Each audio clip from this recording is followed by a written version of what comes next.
સમાચાર ભાવનગરમાંથી કે જ્યાં મનપા શહેરનું બ્યુટિફિકેશન કરાશે, વેસ્ટમાંથી બનાવવામાં આવશે સ્કલ્પચર। જી હા, ભાવનગરમાં મનપા માટે સ્ક્રેપ મટીરિયલમાંથી સ્કલ્પચર બનાવવામાં આવી રહ્યા છે।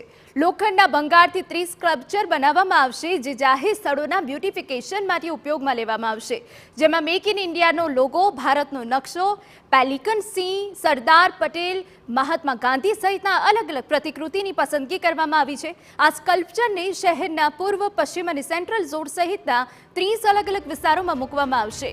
રૂપિયા 3 કરોડના ખર્ચે બનાવવામાં આવેલા આ સ્કલ્પચર આગામી માર્ચ સુધીમાં શહેરના સર્કલ મુખ્ય પોઈન્ટ પર લગાવવામાં આવશે।